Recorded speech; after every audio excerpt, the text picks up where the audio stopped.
tafsili muyassar.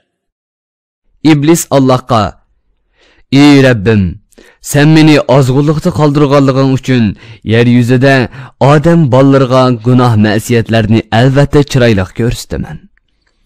Ularning hammasini cho'qim ozdiraman. Lekin sen hidoyat qilgan, sana itoat qilishga tanlagan va buningga zid keladigan ishlardan pok qilgan bandalaringni ozdirolmayman," dedi. Allah bu manga ve mening jannatimga ilib boradigan to'p-to'g'ri yo'ldir. Sheksizki, manga ixlos qiladigan bandalarimning diliga seni ega qilmayman. Ularni to'g'ri yo'ldan ozdirolmaysan. Lekin sen manga itoat qilishdan bosh tortib, sana ergashgan ozg'unlarni la ozdira olaysan, dedi. Shek shubhisizki, dahshatlik dozoq o'ti iblis va uning ergashuvchilariga tayyorlangan joydir. Jahannamning 7 darvozasi bo'lib, har bir darvoza yana biridan tubandir. İblisning ergashuvchilarining har biri amallariga qarab muayyan darvozadan kiradi. Allah'a şirik keltirishdan va gunoh ma'siyat sodir qilishdan saqlangan kishilar albatta jannat bog'chalarida va buloqlarning yonida bo'ladi. Ularga bu jannatlarga har qanday ko'ngilsizlikdan aman bo'lgan va azobdan xotirjam bo'lgan holda kiringlar deyiladi. Ularning dillarida hasad va dushmanlikdan nim bo'lsa uni chiqarib tashlaymiz. Ular jannatlarda o'zaro qarindosh bo'lib yashaydi. Taxtlar ustida bir-biriga qarshib o'ltiradi. Jannatdan ularga hech qanday charchash bo'lmaydi. Ular jannatdan chiqarib etilmaydi, balki mangu turadi. Ey payg'ambar, bandalarimga xabar qilginki, men tavba qilgan mu'min bandalarimning gunohlarini nihoyat mag'firat qilguvchiman. Ularga nihoyat rahim qilguvchiman. Gunohiga tavba qilmaganlarga mening azobim nihoyat qattiqdir. Ey payg'ambar, qavminga İbrahimning farishtalardan bo'lgan mehmonlari haqidagi xabarni bergin.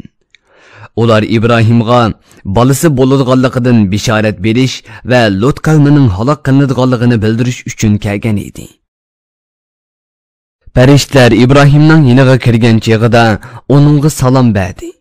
İbrahim ularning salomini ilik oldi. Ondan ularga tamoq elib keldi. Ammo ular yemadi. İbrahim bu ahvolni ko'rib, "Biz haqiqatan sizlardan qo'rqyapmiz," dedi. Farishtalar uningga, "Qo'rqmagin, biz haqiqatan sana dinda katta olim bo'ladigan bir o'g'ling bo'ladiganligi to'g'rida xush xabar beramiz," dedi. Mazkur o'g'il Ishoq edi. İbrahim hayron qilib, "Men va ayolim kelib ketgan tursoq, menga bolam bo'ladiganligi haqida xush xabar berdinglarmi? Menga qanday hayron qolarlik ish bilan xush xabar beryapsizlar," dedi. Ular, "Biz sana Allah bizga bildirgan haqiqat bilan xush xabar berdik. Bolang bo'lishdan umidsizlanmagin," dedi. İbrahim to'g'ri yo'ldan ezib ketganlardan boshqa hech kim Rabbimning rahmatidan umidsizlanmaydi. Ey elchilar, sizlar Allah tarafidan qanday muhim ish bilan keldinglar, dedi.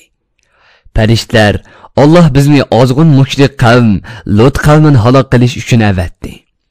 Faqatlan Lut va uning ergashgan mu'minlar buningdan mustasno.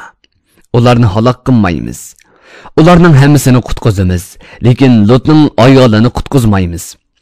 Kafirlik tufaylidan uning halok bo'ladiganlar qatorida halok bo'lishini Allohning amri bilan belgiladik, dedi. Elchilar Lutning oilasiga kelgan chaqda Lut ularga, "Sizlar haqiqatan notanish odamlar-ku," dedi. Farishtalar aytdi, "Qo'rqmagin, biz sening qavming haq ekanligiga ishonmagan va shak qilib turgan shu azobni elib keldik. Biz sana Allah tarafidan haqiqatni elib keldik. Biz albatta rost gap qilyapmiz. Kechining oxirida oilangdagi mu'minlarni elib, qavmingdan ayrilib yo'lga chiqqan. Yo'lga chiqqan kishilar orqangda kelib azobga duchor bo'lib qolmasligi uchun sen ularning orqasida mang'in. Sizlardan hech bir odam orqasiga qaramasin. Omonlikda bo'lishinglar uchun Allah buyurgan yerga qarab tez ilgirlanglar." Lutqa sahar vaqtida qavming butunlay halok bo'lib tugishidi deb vahiy qildik. Shahar aholisi Lutning uyga mehmon kelganligini anglab, ular bilan bachchivozlik qilish uchun xushallanib, Lutning yoniga yetib kelishdi. Lut ularga: "Bular mening mehmonimdir va mening himoyamdadir. Sizlar bularga chaqirib qo'yib, meni rasvo qilmanglar. Allohning jazosidan qo'rqinglar. Ularga chaqilmanglar. Meni hijolatga qo'ymanglar" dedi.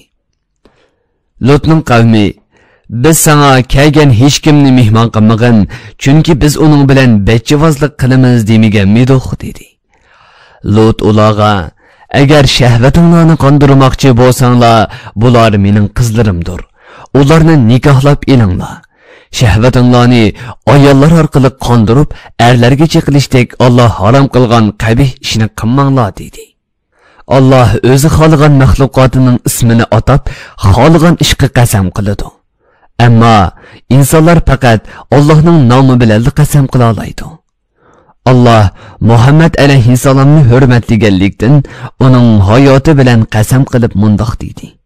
Lut qavmi etigan kun chiqish vaqtida qattiq azobga yo'liqqanga qadar ular cho'nqur ozg'inlik ichida tingirqab yurishidi. Ularning yurtini ostin ustun qilib etdik va ularning ustiga sapal toshlarni yog'dirdik. Tafsiri muyassar. Bir guruhi ulamolar nashrga tayyorlagan. Tarjima qilguvchi Muhammad Yusuf Muhammad Tursun. Muharrir Abdurrahim Davlat. Korrektor Abdulaziz Aqhun. 2020 yanvar 1-nashri. Teklimakan Uyg'ur nashriyoti tarafidan nashr qilingan. Mikrofon oldida İmran Abdug'ani Sadai. Bu asar avlod detallarida tarqitildi.